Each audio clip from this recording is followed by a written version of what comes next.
Hey everybody, welcome back. I've had this one written down, and obviously I've been just kind of going the last couple of days. That's why I've been kind of silent, doing a lot of praying.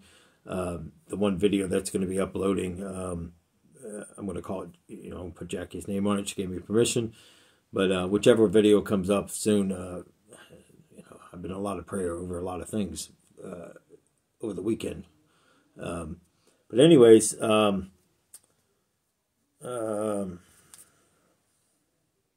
Treasa, when did I accept Jesus? Wow. Oh man,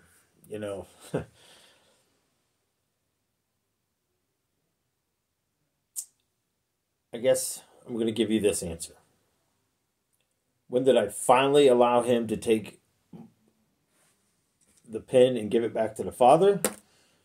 That would probably be the best answer.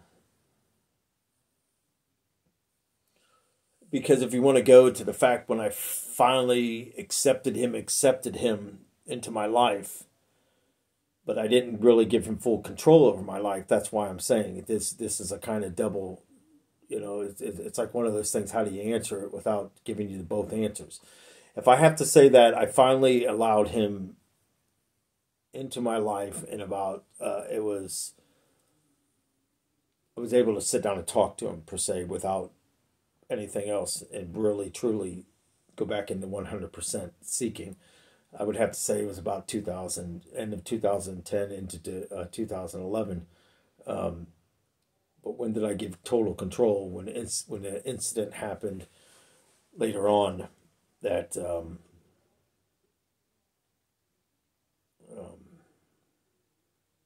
it really took me into a dark place. No, it was one of those things that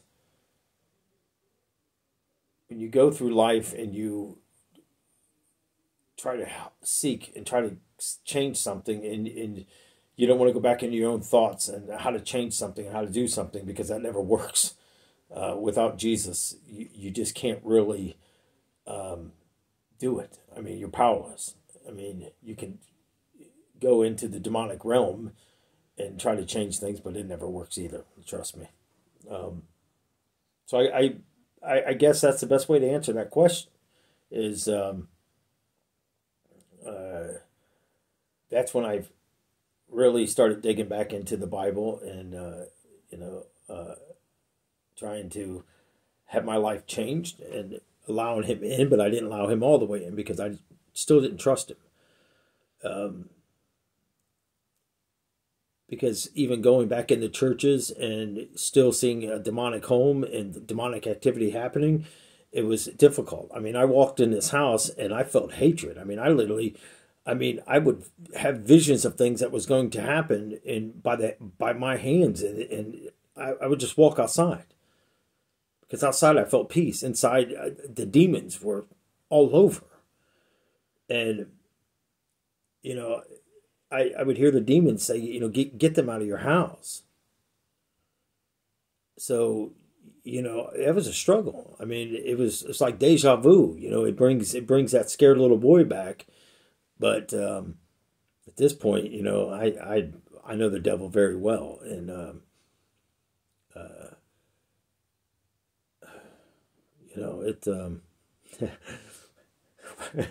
it's funny how sometimes somebody's question pulls out memories that you just try to put them in a filing cabinet, and then one day you forget to lock it, and somebody opens it up and goes, "Oh my, I never knew this about this person." But it's okay. It's okay. You can ask me any questions that you like. I'm not, to trust them. To trust as much as you can, because the Lord does say not to trust people on the earth, because let's face it, people hurt you. I may say something that's going to offend you a little bit or may hurt your feelings, but I don't mean to do it. And if it happens, then please tell me, and at least let me explain what I was meaning, because sometimes some of my words come out and people's like, "Man, that's tough, man." Tough by them days. What we would mean by that is, and you're being being very harsh to people. What the heck's harsh mean? And that's why we would always use tough. It actually related to me. So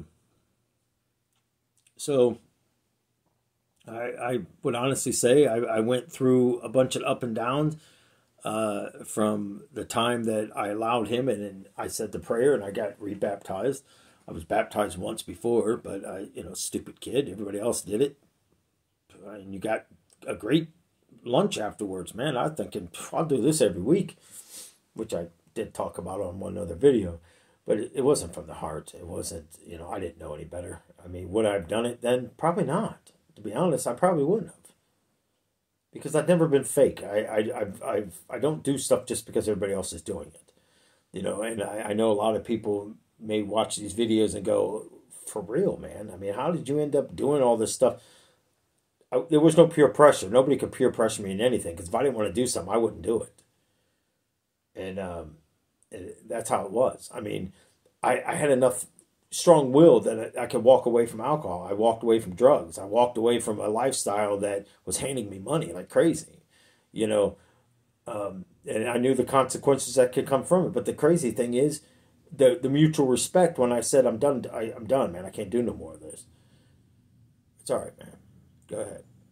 And I'm thinking the whole time going, I never looked back, and I'm going, my gosh, man, they could be behind me right now, so bits and parts of my life, Jesus was always there changing things and doing things under the radar. And that's why I was able, when I figured it all out, sitting one night, and it was a bad night, and I got some bad news, and I went downstairs and I had a punching bag hanging in the basement. And I went down there, and not thinking, I was just so mad, so angered. I punched that thing so hard, I actually split one of my knuckles open. And that's when I realized, oh man, I don't know if you ever had a child take you to court before. The things that they falsely accused me of, I was going to go to jail. And that's why, the things they falsely accused me of not too long ago, and they talk about their hurt and their pain. I would never starve my children. I went without food for weeks to make sure my kids have food on the table. I would never physically beat my children.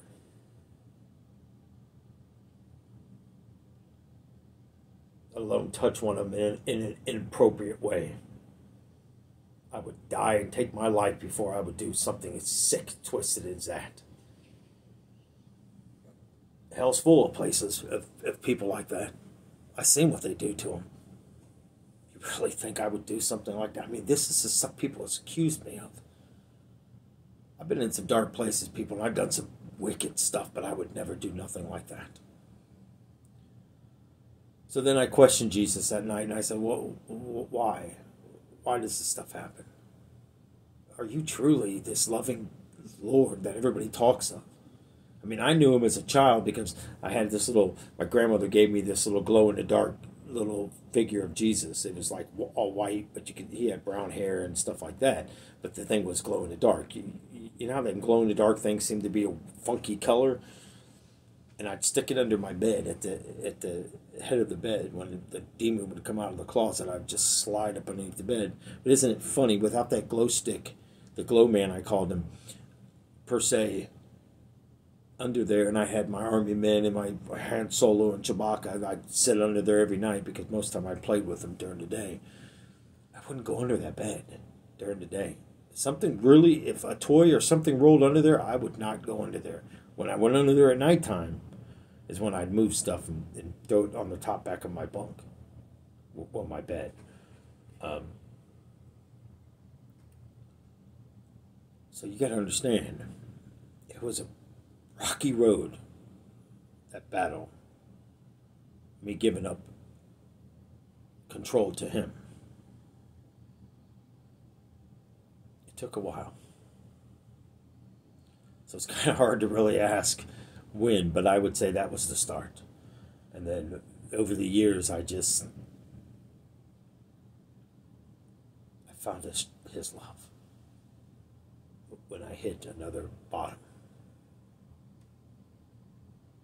And I said, here you go. Here's the paper, here's the pen. I don't want it. So hopefully that answers your question. And I'm sorry it took so long.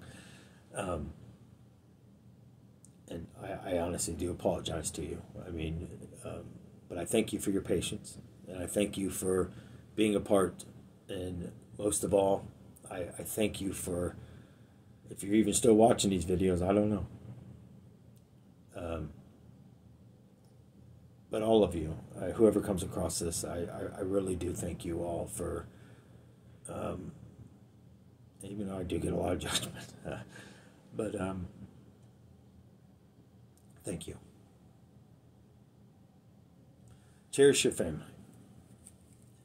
Children, stop the craziness. Come back home. Cherish, whether you got one parent there or none. Or both, I mean, not none. I mean, you couldn't go back home to no parents if no parents is there. But be grateful for what God still gives you. There may be a day when you go to look, and they're no longer there. So I don't really have that regret because I had peace. I took care of my mom, even after all the bad stuff that she's done. Took care of my dad in his final hours.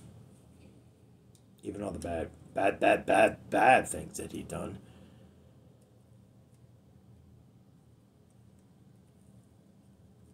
That's okay. I know I did the right things. I know I did what Jesus expected me to do. So when did I accept Jesus? I'm still accepting him. I'm still allowing him to change my life. I'm still allowing him to, the chisels are down. He put the jackhammer down. He grabbed the chisels and he put them. Now he's down to the clay. I don't think I'll ever be done accepting him until I'm in heaven. So hopefully that gives you a different way of looking at it. Maybe you'll go, I wish I would have asked that question now. But either way, God bless you. Thank you for being here, and thank you all for this journey, and continue on. God bless you. Love you. Till the next one.